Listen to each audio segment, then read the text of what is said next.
गोविंद भगवान की जय। हाँ हरि भक्त बनूं न पूजूं चतुरानन, विष्णु न इंद्र मनाऊं। हाँ हरि भक्त बनूं न पूजूं चतुरानन, विष्णु न इंद्र मनाऊं। जीव सहाय अजा अनुकूल रहे, तो मल अंदर के सब हन जान। गुरु ब्रह्म दया कर दे, तो देव दयाल सबई मन जान। जीव सहाय, जो जीव की सहायक वह अजा आत्मा है, परमात्मा है। यदि अनुकूल रहे जीव सहाय अजा अनुकूल रहे, तो मल अंदर के सब हन जामे। यदि वह परमात्मा अनुकूल रहे तो अंदर के सारे मल हन जाते हैं, और गुरु ब्रह्म दया कर दें तो देव दयाल सबई मन जामे। सारे देवता अपने आप ही मन जाते हैं। हाँ हरि भक्त बनूं, हरि का भक्त बन जाऊं, फिर चतुरानन को, विष्णु को, इंद्र को मनाने की कोई जरूरत नहीं, देव दयाल स्वयं मन जाते हैं। पर यहाँ विशेषता इस बात की आई है कि जीव सहाय अजाय अनुकूल रहे। अनुकूल और प्रतिकूल, मैं कैसे जानूं कि वह आत्मा, वह परमात्मा मेरे अनुकूल है या प्रतिकूल है?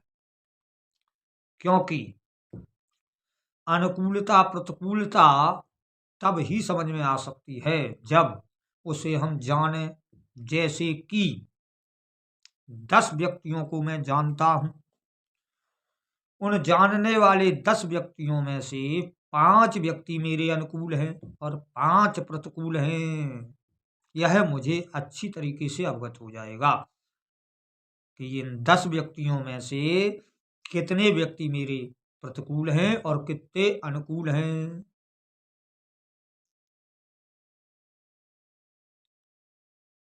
पर ऐसे ही 10 और आदमी हों जिन्हें हम नहीं जानते हों, उनके बारे में मुझे यह अनुभव नहीं होगा कि ये मेरे प्रतिकूल हैं या अनुकूल हैं।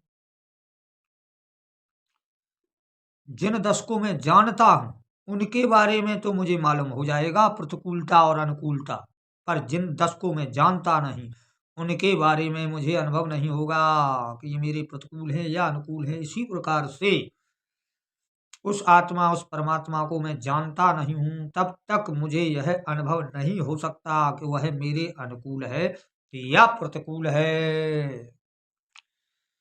और यदि वो अनुकूल हो जाए तो कहा ही जा रहा है कि जीव सहाय अजाय अनुकूल रहे, तो मल अंदर के सब हन जामे। तो सारे मल, सारे पाप अपने आप ही नष्ट हो जाएंगे।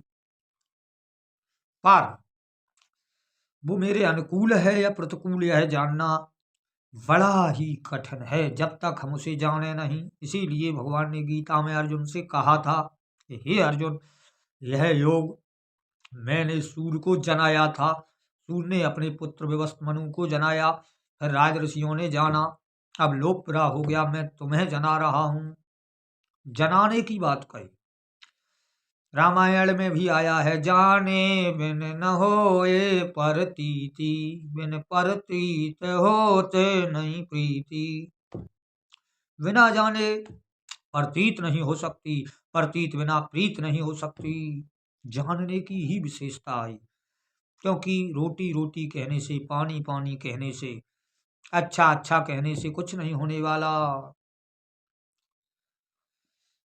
जानने से ही सब कुछ हो सकता है, इसलिए जानने की ही बात विशेष आई। अध्यापक भी छात्रों को वर्णमाला के बारे में जनाता है, ओलम जनाता है, गिनती पहाड़ी जनाता है, और जानने से ही वह पढ़ने में कामयाब होता है। यदि उसे जनाया न जाए, कह दिया जाए कि पढ़ा लिखा अच्छा होता है, ओलम होती है, गिनती होती है, पहाड़े होते हैं, ऐसा उससे मात्र कह दिया जाए तो क्या वो पढ़ जाएगा? नहीं, उसे जनाया जाएगा। इस प्रकार से गिनती है, इस प्रकार से पहाड़ा है, इस प्रकार से ओलम है, जानने से होता है। इसी प्रकार से उस सर्वेश्वर परमात्मा को जानने की विशेषता विशेष है। राम राम कहने से राम को जानना श्रेष्ठ है, कृष्ण कृष्ण कहने से कृष्ण को जानना श्रेष्ठ है। परमात्मा का कौन सा नाम श्रेष्ठ है, यह बात के चक्कर में मत फंसिए। यह चक्र भी वैसा घूम रहा है कि अनंत लोग इस फांस में फंसते चले जा रहे। अलग अलग मत वाले लोग कह देते हैं कि मेरे पास उस ईश्वर का असली नाम है, और लोग उसके पीछे चले जाते। उसके असली नकली नामों के चक्कर को छोड़कर मात्र उसे जानने की विषय में समझिए। ईश्वर का असली नाम क्या है, इसका चक्कर छोड़िए। ईश्वर को जानना सर्वश्रेष्ठ है। ईश्वर को जाना कैसे जाए, यह पॉइंट पकड़िए, और जो जनाने वाला हो उसके द्वारा जानिए। सो ही जान जय देत जनाई, और जाने तो मैं हो जाई। जानने से तुममय हो सकता है, राम राम कहने से, कृष्ण कृष्ण कहने से तुममय नहीं होगा। जान है, और जना भी वही सकता जो जानता है। जानना ही सबसे मेन पॉइंट है, इसलिए जानने की कोशिश कीजिए, और जानकर आप यह भी जान जाओगे कि वो मेरे प्रतिकूल है या अनुकूल है। यदि वह अनुकूल हो जाए तो फिर कुछ और करने की आवश्यकता नहीं, सारे मल सारे पाप नष्ट हो जाएंगे और परम आनंद होगा। बोलिए गोविंद भगवान की जय। जय श्री राधे कृष्ण नमः।